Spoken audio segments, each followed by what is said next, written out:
India's relationship with the United States of America and the European Union is one of the most important aspects of India's engagement with the rest of the world. In order to understand the kind of relationship India has with this Western civilization, mostly the transatlantic partners, one has to have a little bit of understanding in the context of the history, particularly the post-Second World War history of international relations. Now, during the Cold War time, the United States of America was a superpower, and the European Union as an entity did not even exist. In fact, part of the European Union, mostly the Western European countries, they were, along with the United States, part of a regional military organization called NATO, or North Atlantic Treaty Organization. And the US and the West European countries also had very deep economic ties with one another.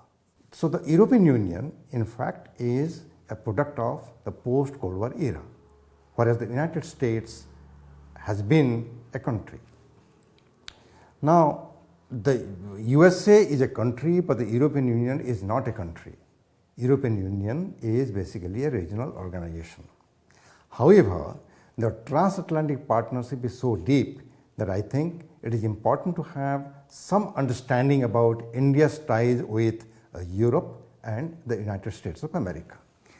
Let me explain this in terms of different periods of the post-Second World War historical evolution. Number one is, of course, the Cold War years, and number two is the post-Cold War years. Number three is the current state of relationship of India with EU and the United States. And maybe I'll say a few things about the future of the relationship. During the Cold War time, the European countries, particularly the major parts of Europe like Britain and France and Italy, Spain, Germany, they were with the United States of America, as I said earlier, with a NATO organization. And the USA was trying to contain the spread of communism, spread of Soviet and the Chinese influence, and the European countries, which subsequently would become member of the European Union, were with the United States. India did not have good ties on political matters with either the US or the European Union, for simple reason that India followed a policy of non-alignment, whereas the European countries, major powers, and the United States were part of an alliance relationship, NATO. However, this kind of political differences on global affairs did not prevent India from having very cordial, cooperative relationship in the realm of trade, investment, and other economic affairs during the Cold War time. Once the Soviet Union dissolved and the Cold War ended, and the containment of communism was no longer a policy of the United States, even the global order changed. Now, after the end of the Cold War, in fact, the relationship between the United States and Europe, which was so rock solid during the Cold War time, also changed tremendously. For the simple reason that after the Soviet demise, the United States became a superpower, and in fact the only superpower in the world. The European countries, in the absence of the Soviet threat or even the threat of communism, did not want to agree with the USA on each and every issue in world affairs. They rather wanted to have an expansion of the regional organization. The European Economic Community became the European Union after the signing of the Maastricht Treaty in 1991. And some of the countries of Eastern Europe, which is part of the Soviet Empire at one time, they joined the European Union. And the European Union wanted to have its own independent foreign policy and defense policy, but its focus was, of course, on the political economy issues, particularly making European Union an important economic entity in global economic power equations. India began to have very positive ties with both the European Union and the United States after the end of the Cold War. In fact, there was a paradigm shift in India's engagement with the United States. The major differences between the two countries related to Cold War matters and including India's regional security concerns like Pakistan and China, they all changed after the end of the Cold War. On non-proliferation matters, where the United States targeted India, prevented transfer of any kind of civil nuclear technology or space technology, that also changed. India and the US signed a nuclear deal. Major irritants in the relationship disappeared, and in the process, the two countries began what is known as a strategic partnership from the early years of the 21st century, particularly since President Bill Clinton's visit to India in March 2000. From then on, if we see, there is an upward trajectory of very cordial, cooperative, collaborative defense and security relationship with the United States. India also enhanced its economic relationship with the USA, both by increasing the trade volume, exporting more, and even importing substantially from the USA, and USA became one of the important investment partner with India. Similar story with the European Union. European Union and India also signed a strategic partnership agreement. However, the difference is this: the European Union is basically a regional economic organization. The United States is a country. Now, because of this difference, the Indo-EU strategic partnership did not have much of military content in it. It was mostly economic collaboration. And in the post-Cold War era, India found to be a good economic partner with both USA and the European Union, but the level of economic engagement was very limited. In fact, both the USA and the European Union had more investment in China than in India. They did more trade with China than with India. In other words, when you look into the present and the future, India has been trying its very best to resolve all kinds of differences on trade and IPR, that is intellectual property rights issues, with both the USA and European Union, and sign some agreements for that. This potential of economic ties with the US and EU will go up and up and up. On the broad strategic issues of global affairs, India, USA and European Union are together. There is a very broad convergence of interest and the views on the current global order. EU, the US and India all look at China as a rising power, and some say it's a rising superpower, but China has not been a very friendly superpower to many countries. China's assertiveness in South China Sea, along the Sino-Indian border in East China Sea, have rung some kind of alarm bell. And India, US and the EU are on the same page. All three of them try to manage China so that China becomes a positive stakeholder in global issues, a positive stakeholder in sustaining a world order for the benefit of everyone, for the win-win kind of outcome for every country in the world. When I look at the future, I would like to emphasize here, and we have to understand, India and the EU or India and the US do not agree upon each and every issue affecting global order. There are certain areas where we differ.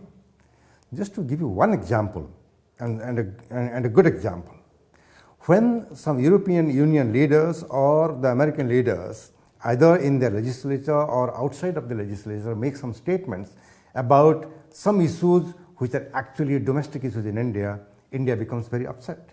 And India tells them, please do not interfere on India's internal matters. For example, on Kashmir issue, or even the issues like NRC and the CAA. So these kind of differences will remain in the future, but they are not going to obstruct India's positive relationship with either the United States or the European Union. Secondly, both the European Union member countries and the United States have very slowly watched the growth of India as a major power, a major player in world affairs. So in coming years, because of the strategic convergence and growing economic ties and the importance of India, world order will be shaped by India, European Union, USA, and plus a few more countries. Now, all of us know very well that right now, even health security has become a major issue in the global affairs. The pandemic, which has affected the whole world, is not actually unprecedented, but for the last 100 years, the world did not face such a pandemic. It was only the Spanish flu roughly about 100 years ago that was a global pandemic and many countries got affected. But this time, interestingly, India's health policy has been under the spotlight of major countries in the world. For simple reason that India has been able to manufacture millions of vaccines, and India's soft power diplomacy makes it export and to many countries, and even to give as donation to many other countries to fight the coronavirus pandemic in their countries. India has been trying its very best to tie up with the European Union countries and the United States to focus more on creating a global health order where pandemic would not make life dangerous for the citizens of the world.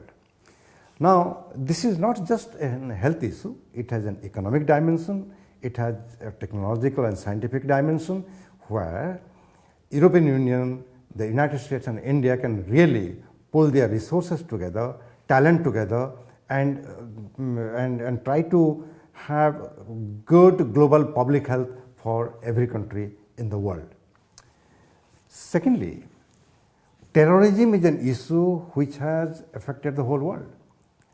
Until recently, the USA was fighting a global war against terrorism. It is true that the ISIS in the Middle East is no longer existing, or rather it is on the deathbed, but Afghanistan remains a major challenge. And in Afghanistan, there are European Union member countries' involvement, American involvement. India has not sent any troops to Afghanistan, but the fact remains then that whatever is happening in the battleground of Afghanistan, India has invested roughly about $2 billion there in order to build bridges, construct roads, establish telephone lines, and make life comfortable for the common people in Afghanistan. In the near future, Afghanistan issue hopefully will be resolved. During the Trump administration, whenever the European countries and the Americans were trying to resolve the Afghan problem, India's voice was not heard at all. India was not part of that particular group of countries which were trying to negotiate a peace deal. But now there is strong hope that even India's voice would be heard in what is going to happen in Pakistan. If the EU and the US would not support India's participation in any future peace deal in Afghanistan, it will be yet another bottleneck in our relationship with them, but there are hopes that India will be part of it. India expects that terrorism is a threat which cannot have different kind of opinions. A terrorist is a terrorist is a terrorist. India expects that every country in the world, particularly the United States and the European Union, would take very strong position whenever there is a terrorist threat, either in South Asia or anywhere else in the world. Now, Pakistan, India's neighbor, is the epicenter of international terrorism. Pakistan has indulged in cross-border terrorism for decades against India and now against Afghanistan. Whenever the terrorist activities take place, India expects not just strong statement from Washington DC or Brussels. India expects stern action to be taken by these major powers. And when they don't do it, India really feels very disappointed. This is where the current government in India, led by Prime Minister Narendra Modi, has actually given terrorism as one of the priority areas in world affairs. Because of the pandemic, the number of terrorist activities may have reduced, but terrorism is still there, and sooner than later it can show its face again. So this is an area where India, EU and the US can really combine their strength to eliminate terrorist threat from the face of the world. Now, another major threat is, of course, China. At one time, China propagated a theory of peaceful rise. China is only economically growing. China is not going to pose a threat to any other country. That has become part of history now. The way Chinese are becoming more and more assertive in the neighborhood and elsewhere, unless China is tamed, it becomes very difficult to sustain the current world order. China is the number one threat to the current global order because China wants to promote its own version of international order. In the Indo-Pacific region, which is a new concept but it's evolving, I think the US as well as some of the European countries have considerable role to play along with India to make China a positive stakeholder in world affairs, not to become a threat to the international order. Now, India and the US are already holding several military exercises along with even Japan, Australia, Singapore and many other countries to maintain peace and stability in the Indo-Pacific region. European Union is certainly far off, but some of the major European Union members have a stake in the peace and development of Indo-Pacific region. It's a good sign that even Germany, France, Britain, of course Britain is not a member of the European Union now, but still Britain is a very major part of Europe. All of them are now focusing on what's happening in the Indo-Pacific region.